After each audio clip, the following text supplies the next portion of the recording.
जब भीष्म पितामह का शरीर छूटा तो भीष्म पितामह अर्जुन के द्वारा दिए गए बाणों की सैया पर लेटे हैं कि हमारे द्वारा किया गया कोई भी बुरा कर्म या अच्छा कर्म उसका फल जरूर मिलता है। अब भीष्म पितामह को बाणों की सैया पर क्यों लेटना पड़ा? क्योंकि पूर्व जन्म में कोई ऐसा पाप बन गया था। पहले कोई जन्म में एक अर्धमृत सर्प को, यानी आधा जिंदा आधा मरा, ऐसे सर्प को कांटों के ऊपर डाल दिया था। तो सर्प जिंदा था, उसको कांटे चुभ रहे थे।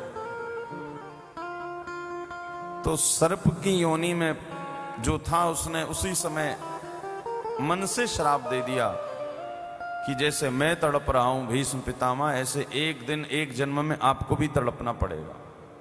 जैसे कांटे का दर्द मुझे हो रहा है ऐसे ही दर्द लगेगा। तो समय आया। अब भीष्म पितामह जिन्होंने जीवन भर कोई पाप नहीं किया, जीवन भर ब्रह्मचर्य व्रत का पालन किया, भगवान का भजन किया, संयम से रहते थे, नियम से रहते थे, किंतु उसके बाद भी ये दुख क्यों झेलना पड़ा? क्योंकि ये पूर्व जन्म का प्रारब्ध था जो आज आ गया।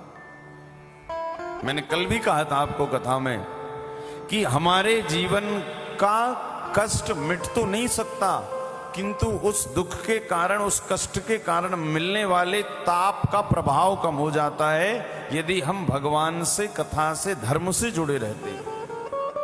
ये एकदम पक्की बात है।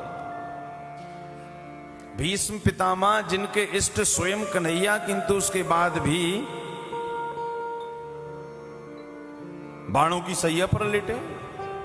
किंतु आज भीष्म पितामह को वो बाणों के दर्द की चुभन महसूस नहीं हो रही, क्योंकि साथ में गोविंद खड़े हैं।